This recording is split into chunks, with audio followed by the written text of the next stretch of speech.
नमस्कार दोस्तों, स्वागत है आप सभी का आई प्लानेट कम्युनिकेशन सेंटर की स्मार्ट क्लास की एक और नई वीडियो में। दोस्तों, आज मैं आपको इस वीडियो के माध्यम से कंप्यूटर सिस्टम के अंतर्गत कंप्यूटर मेमोरी के बारे में बताने जा रहा हूं। दोस्तों, ये कंप्यूटर सिस्टम की 8वीं वीडियो है जो आपके लिए बहुत ही खास होगी। और दोस्तों, अगर आप हमारे चैनल पर नए हैं तो आप हमारे चैनल को लाइक और सब्सक्राइब अवश्य करें और इस वीडियो को पूरा देखें, इसे बिल्कुल भी स्किप ना करें। तो चलिए शुरू करते हैं computer memory part 8। Computer memory जो होती है ये मानव मस्तिष्क के समान होती है। कंप्यूटर मेमोरी डेटा एवं इन्फॉर्मेशन को स्टोर करता है। जो कंप्यूटर की मेमोरी होती है ये क्या काम करती है? डेटा या इन्फॉर्मेशन को स्टोर करती है। कंप्यूटर मेमोरी एक भंडारण स्थान है जहां वह डेटा और इन्फॉर्मेशन रखा जाता है जिसको प्रोसेस किया जाना है। कंप्यूटर मेमोरी जो होती है ये 3 प्रकार की होती है। पहली है कैश मेमोरी, दूसरी है प्राइमरी या मुख्य मेमोरी और तीसरी है सेकेंडरी मेमोरी। इस वीडियो में हम कैश मेमोरी और प्राइमरी या मुख्य मेमोरी के बारे में पढ़ेंगे। अब हम सबसे पहले कैश मेमोरी के बारे में पढ़ते हैं। तो देखिए, कैश मेमोरी जो है ये बहुत ही उच्च गति अर्ध कंडक्टर मेमोरी होती है। कैश मेमोरी कैसी होती है? अर्ध कंडक्टर होती है लेकिन उच्च गति वाली होती है और ये सीपीयू और मुख्य मेमोरी की गति को बढ़ा देती है। कैश मेमोरी सीपीयू और मुख्य मेमोरी की जो स्पीड है उसको बढ़ा देती है। यहाँ डाटा और प्रोग्राम के उस भाग को रखा जाता है जो सीपीयू द्वारा बार बार इस्तेमाल किया जाता है। यानी कैश मेमोरी में डाटा और प्रोग्राम के उस भाग को रखा जाता है जो सीपीयू के द्वारा बार बार में क्या होता है? इस्तेमाल। डाटा और प्रोग्राम के कुछ भाग ऑपरेटिंग सिस्टम के द्वारा डिस्क से कैश मेमोरी में स्थानांतरित किए जाते हैं जहां सीपीयू उनको एक्सेस कर सकता है। कैश मेमोरी मुख्य मेमोरी की तुलना में कम समय का उपयोग करती है। यानी कि जो मुख्य मेमोरी है उसकी तुलना में ये टाइम कम लेती है। कैश मेमोरी अस्थायी उपयोग के लिए डाटा स्टोर करती है। यानी ये कैश मेमोरी जो है एक अस्थायी मेमोरी है और अस्थायी उपयोग के लिए ये डाटा को स्टोर करती है। कैश मेमोरी ऐसे प्रोग्राम को संग्रहित करती है जो छोटी अवधि के लिए संग्रहित किए जाते हैं। कैश मेमोरी का मुख्य लाभ यह है कि यह मुख्य मेमोरी से तेज होती है लेकिन यह बहुत ही महंगी होती है और कैश मेमोरी की क्षमता भी क्या होती है? सीमित होती है। एक बार आप फिर देखिए आगे इसमें कैश मेमोरी के बारे में। कैश मेमोरी सीपीयू और मुख्य मेमोरी के बीच स्थित होती है। इसका उपयोग बार बार प्रयोग में आने वाले डेटा एवं निर्देशों को संग्रहित करने में किया जाता है। जो डेटा बार बार में प्रयोग में आए उसको ये संग्रहित करती है। कैश मेमोरी जो है आकार में छोटी होती है लेकिन ये मुख्य मेमोरी से बहुत ज़्यादा तेज होती है। जो कैश मेमोरी है ये आकार में छोटी, लेकिन स्पीड में ये बहुत ज़्यादा होती है तेज। यह ऐसे प्रोग्राम को स्टोर करती है जो छोटी अवधि के लिए संग्रहित किए जाते हैं। यानी कैश मेमोरी जो है छोटी अवधि के लिए संग्रहित किए जाने वाले प्रोग्राम को स्टोर करती है। अर्थात आप ये कह सकते हैं कि इसमें जो डेटा होता है वो रन हो रहे सॉफ्टवेयर के अनुसार बदलता रहता है, इसलिए इसे हम सीपीयू मेमोरी या तात्क्षणिक मेमोरी भी कहते हैं।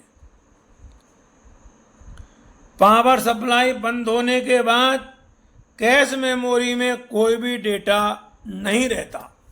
अगर एक बार आपकी पावर सप्लाई बंद हो गई तो कैश मेमोरी में कोई भी डेटा नहीं रहेगा। यह मेमोरी अस्थायी होती है और कैश मेमोरी जो है ये सेमीकंडक्टर चिप सिलिकॉन एवं जर्मेनियम की बनी होती है। अब हम कैश मेमोरी के बाद में आते हैं प्राइमरी मेमोरी नंबर 2, जिसे हम मुख्य मेमोरी भी कहते हैं। प्राइमरी मेमोरी केवल उस डेटा या निर्देश को जमा करके रखती है जिस पर वर्तमान में कंप्यूटर काम कर रहा है। प्राइमरी मेमोरी जो है उस डेटा को या निर्देश को जमा करके रखती है जिस पर हमारा कंप्यूटर वर्तमान में काम कर रहा है। और अगर मान लो बिजली बंद भी हो जाती है, जब बिजली बंद हो जाती है तब यह मेमोरी डेटा को खो देती है। आमतौर पर यह मेमोरी अर्धचालक उपकरणों अर्थात सेमीकंडक्टर डिवाइस से बनी होती है। इसका मतलब सिलिकॉन आधारित ट्रांजिस्टर से मिलकर बने हुए एकीकृत सर्किट से। जो सेमीकंडक्टर डिवाइस है इसका मतलब क्या है? सिलिकॉन आधारित ट्रांजिस्टर से मिलकर बना हुआ एक एकीकृत सर्किट। रैम और रोम, अब नाम सुन रखे हैं रैम और रोम के, ये मुख्य मेमोरी अर्थात प्राइमरी मेमोरी के 2 उदाहरण हैं। रैम का मतलब होता है रैंडम एक्सेस मेमोरी और रोम का मतलब होता है रीड ओनली मेमोरी। रैम जो है परिवर्तनशील मेमोरी है, फ्लैश मेमोरी, रोम, पीरोम, ईपीरोम नॉन वोलेटाइल मेमोरी के उदाहरण हैं। डेटा और निर्देश जो कि प्रोसेस करने के लिए आवश्यक हैं ये मुख्य मेमोरी में रहते हैं। जो भी डेटा है या निर्देश है जिनको प्रोसेस करना आवश्यक है वो मुख्य मेमोरी में रहते हैं। अब देखिए प्राइमरी या मुख्य मेमोरी की विशेषताएं क्या हैं। तो देखो यह वह मेमोरी है जिस पर कंप्यूटर वर्तमान में कार्य करता है। पहली बात तो जिस पर वर्तमान में कार्य करता है ये मेमोरी है प्राइमरी मेमोरी। दूसरी बात, इनकी जो गति होती है वो सेकेंडरी मेमोरी से भी तेज होती है। और तीसरी बात, एक कंप्यूटर प्राइमरी मेमोरी के बिना चल नहीं सकता। अब हम रैम के बारे में यहाँ पे विस्तार से पढ़ेंगे। रैम जो है इसकी फुल फॉर्म है रैंडम एक्सेस मेमोरी। यह सबसे ज़्यादा प्रयोग में आने वाली मेमोरी है। रैम जो होती है ये सबसे ज़्यादा आने वाली मेमोरी है। कीबोर्ड अथवा अन्य किसी इनपुट डिवाइस से इनपुट किया गया डेटा प्रोसेस से पहले रैम में ही संग्रहित होता है। हम कोई भी डेटा को, जो कीबोर्ड हो या अन्य कोई भी इनपुट डिवाइस हो, उससे जब डेटा को हम प्रोसेस कराते हैं तो सबसे पहले वो रैम में संग्रहित होता है। संग्रहित का मतलब रैम में जाके वो स्टोर होता है और सीपीयू द्वारा वहाँ से आवश्यकता अनुसार प्राप्त कर लिया जाता है। सीपीयू के द्वारा उसको वहाँ से आवश्यकता अनुसार प्राप्त कर लिया जाता है। रैम में संग्रहित डाटा या निर्देश कभी भी एक्सेस किए जा सकते हैं तथा कभी भी इनको पढ़ा और पुनः लिखा जा सकता है। रैम में जो भी डाटा या निर्देश होते हैं संग्रहित, उनको हम कभी भी एक्सेस कर सकते हैं, कभी भी उनको पढ़ सकते हैं और उनको पुनः लिखा भी जा सकता है।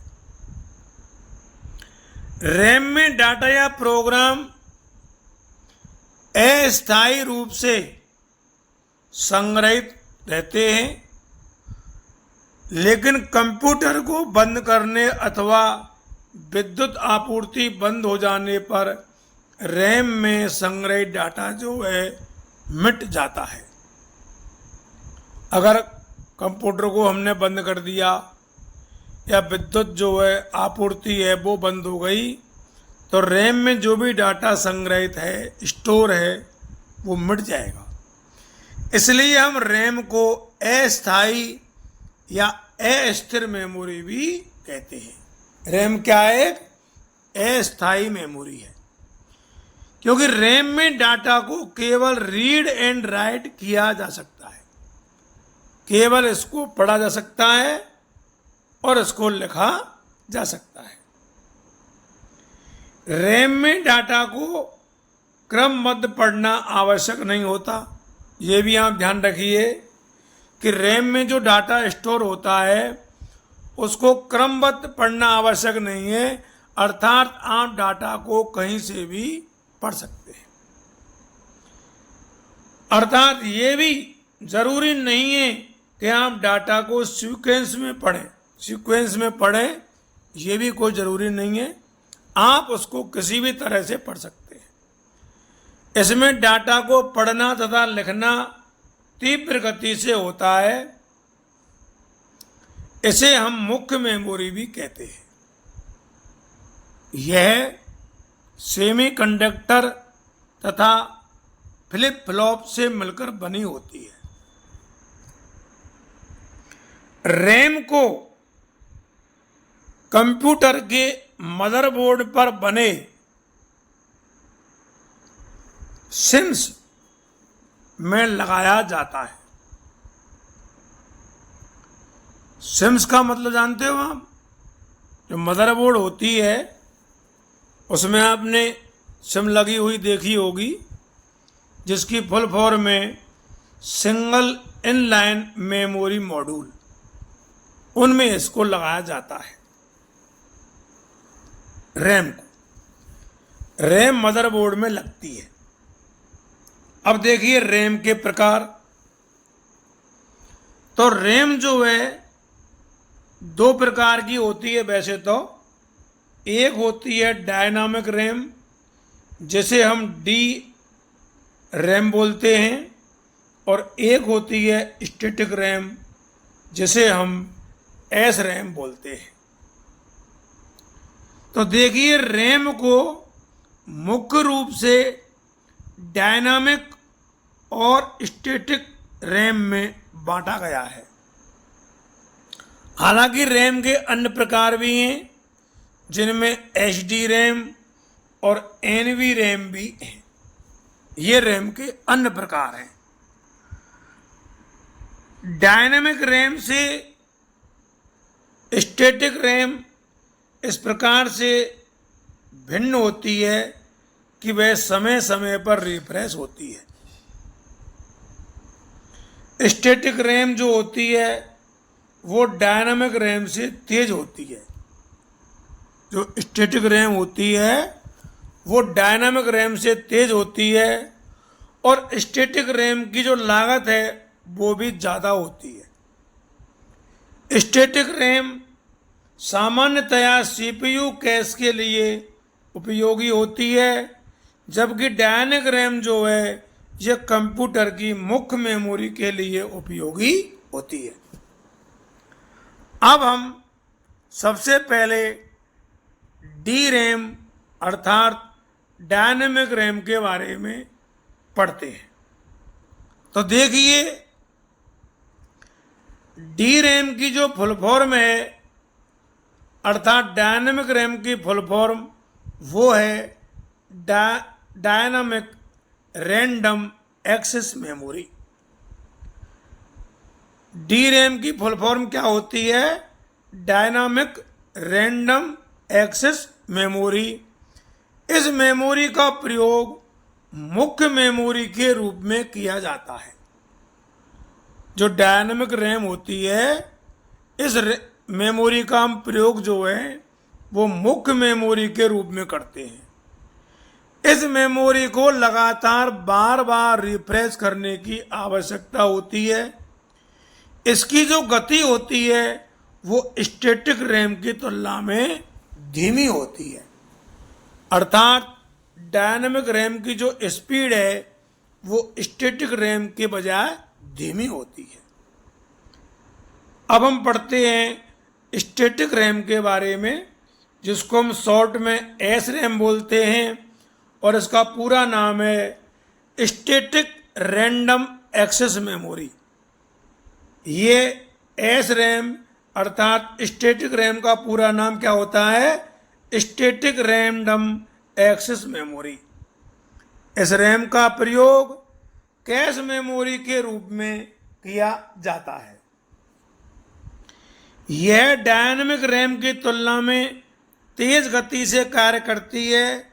इस रैम को कम रिफ्रेश की आवश्यकता होती है।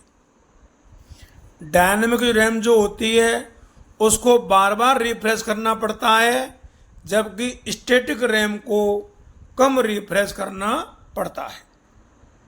आगे देखिए, अगली मेमोरी जो है वो है HD रैम। HD जो रैम होती है इसका पूरा नाम है synchronous dynamic random access memory. इसको मैंने आपकी सुविधा के लिए हिंदी में भी लिख दिया है, synchronous dynamic random access memory. ये HD रैम की फुल फॉर्म है synchronous dynamic random access memory. यह रैम जो है वो अन्य प्रकार के तुलना में तेज होती है। रैम के जितने भी अन्य प्रकार हैं उनकी तुलना में ये तेज होती है। इस रैम को क्लाउड स्पीड के साथ सिंक्रोनाइज किया जाता है, जिसे CPU बस स्पीड के लिए ऑप्टिमाइज किया जाता है। तो CPU बस स्पीड है उसके लिए इसको ऑप्टिमाइज किया जाता है। और यहाँ आपको एक बात और ध्यान रखनी है कि अगर विद्युत आपूर्ति बंद हो जाती है तो इस रैम में स्टोर डाटा भी नष्ट हो जाता है। अगला देखिए NV रैम। NV रैम की जो फुल फॉर्म है वो है non volatile random access memory. Non volatile random access memory, यह रैम नेटवर्क डिवाइस में हार्ड डिस्क के रूप में प्रयुक्त होती है। अगला देखिए ईडीओ रैम। ईडीओ रैम की फुल फॉर्म है extended data output RAM. Extended data output RAM. इस रैम में किसी भी मेमोरी स्थान तक पहुंचा जा सकता है, क्योंकि इसका नाम ही क्या है, एक्सटेंड। तो एक्सटेंड का मतलब होता है विस्तारित, आगे बढ़ना। तो इस रैम में किसी भी मेमोरी स्थान तक पहुंचा जा सकता है। यह रैम डेटा जो है उसको आउटपुट को, डेटा जो आउटपुट है उसको अगले एक्सिस चक्र से आगे बढ़ाने की अनुमति देता है। यह रैम डेटा आउटपुट को अगले एक्सिस चक्र से आगे बढ़ाने की अनुमति देता है। अगली यह देखिए DDR HD रैम। DDR का नाम आपने सुना होगा, डबल डेटा रेट। DDR का मतलब होता है double data rate HD RAM. यह रैम डेटा का स्थानांतरण ब्लॉक के दोनों किनारों पर करता है। तो इस प्रकार से ये रैम के बारे में हुआ। अब हम रोम के बारे में पढ़ने जा रहे हैं। तो रोम की जो फुल फॉर्म है वो है रीड ओनली मेमोरी। इस मेमोरी में संग्रहित प्रोग्राम परिवर्तित अथवा नष्ट नहीं किए जा सकते हैं। यानी ये मेमोरी जो है एक ऐसी मेमोरी है जिसमें हम जिस प्रोग्राम को संग्रहित करेंगे, स्टोर करेंगे, उसको परिवर्तित या नष्ट नहीं किया जा सकता, केवल उन्हें पढ़ा जा सकता है। इसलिए यह मेमोरी अस्थायी के बजाय स्थायी होती है या स्थिर होती है या नॉन वॉलेटाइल मेमोरी कहलाती है, क्योंकि ये स्थायी मेमोरी है। रोम जो है स्थायी मेमोरी होती है या स्थिर मेमोरी होती है या नॉन वॉलेटाइल मेमोरी होती है। अतः कंप्यूटर को बंद करने अथवा विद्युत आपूर्ति बंद हो जाने पर भी यह नष्ट नहीं होती है। अगर मान लीजिए हमारा कंप्यूटर बंद हो जाता है, विद्युत की आपूर्ति बंद हो जाती है, तब भी यह मेमोरी जो है नष्ट नहीं होती है। इस मेमोरी का उपयोग मूलभूत निर्देशों के संग्रहण के लिए किया जाता है। रोम के सब उपयोग का सबसे अच्छा उदाहरण जो है बायोस है। बायोस की फुल फॉर्म में बेसिक इनपुट आउटपुट सिस्टम, जिसमें कंप्यूटर का बूटिंग प्रोग्राम संग्रहित होता है। बायोस में क्या होता है, कंप्यूटर का जो बूटिंग प्रोग्राम है वो होता है संग्रहित। बूट का मतलब कंप्यूटर को स्टार्ट करना। जब कंप्यूटर चालू होता है तो वह इससे स्वतः ही सूचना ग्रहण कर बूट हो जाता है, अर्थात चालू हो जाता है। रोम का उपयोग स्वचालित मशीनों, खिलौनों आदि में भी होता है। आपने देखा होगा कि बहुत सी मशीन आती हैं स्वचालित, खिलौने भी आने लग गए, आपने देखे होंगे। तो उनमें रोम का उपयोग किया जाता है। रोम जो है ये मदरबोर्ड पर उपस्थित सिलिकॉन चिप होती है। रोम क्या होती है, एक सिलिकॉन चिप होती है जो मदरबोर्ड पर उपस्थित होती है, जिसमें निर्माण के समय ही निर्देश एवं डाटा को इंस्टॉल किया जाता है।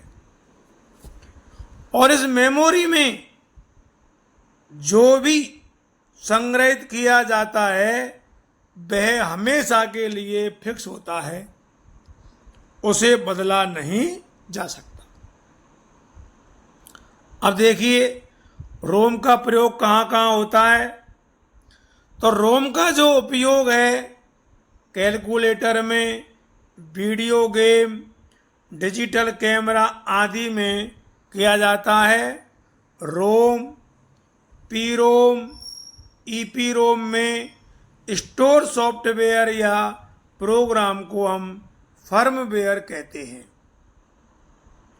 फर्मवेयर हार्डवेयर एवं सॉफ्टवेयर का मेल होता है और कंप्यूटर के अलावा वॉशिंग मशीन, माइक्रोवेव एवं अन्य कई इलेक्ट्रॉनिक डिवाइसों में प्रोग्रामिंग रोम की सहायता से ही की जाती है।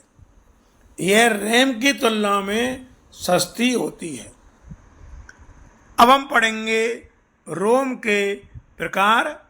तो सबसे पहला है पी रोम, जिसको हम बोलते हैं प्रोग्रामेबल रीड ओनली मेमोरी।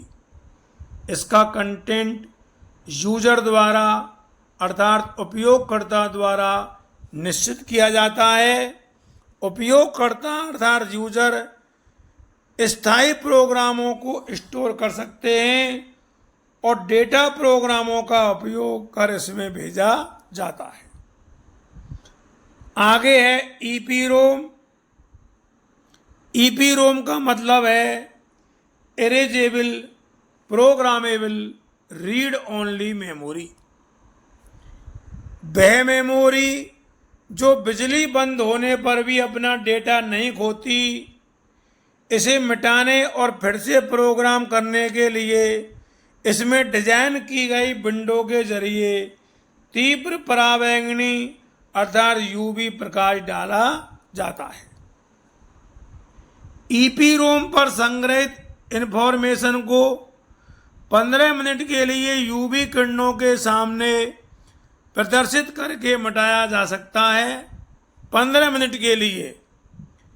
इस प्रक्रिया के द्वारा स्टोर्ड इंफॉर्मेशन, जो डाटा इंफॉर्मेशन है स्टोर किया हुआ है, उसके किसी एक हिस्से को मिटाना संभव नहीं है, बल्कि पूरा कंटेंट ही मिटाया जा सकता है।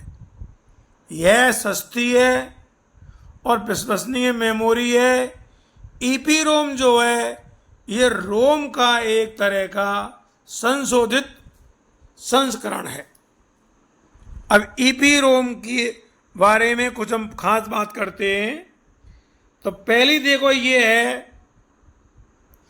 कि ईपी रोम को कंप्यूटर और दूसरे इलेक्ट्रॉनिक उपकरणों में डेटा और प्रोग्राम रखने के लिए इस्तेमाल किया जाता है। अगला ये है ईपी रोम की खासियत ये भी है कि इसे आवश्यकतानुसार फिर से प्रोग्राम और अपडेट भी किया जा सकता है। ईपी रोम की अगली विशेषता है ये कि ईपी रोम की वजह से समय के साथ बदलने वाले डेटा को संग्रहित किया जा सकता है और ईपी रोम उच्च कार्य क्षमता, लंबी उम्र और मेमोरी की सुरक्षा के लिए भी जाना जाता है। अब अगला आता है फ्लैश मेमोरी। यह मेमोरी एक विद्युतीय प्रभाव द्वारा मिटाने एवं प्रोग्राम करने योग्य स्थायी मेमोरी है। यह मेमोरी ट्रांजिस्टर मेमोरी का उपयोग करती है, जिसके परिणाम स्वरूप यह सबसे उच्च पैकिंग घनत्व, कम बिजली की खपत, कम लागत एवं उच्च विश्वसनीयता वाली मेमोरी होती है। इसका प्रयोग जो है डिजिटल कैमरा या MP3 प्लेयर में किया जाता है। तो इस प्रकार से ये चैप्टर आज यहीं पर समाप्त होता है। आज की वीडियो में बस इतना ही। जिन लोगों ने ये वीडियो देखी है उन्हें बहुत बहुत धन्यवाद।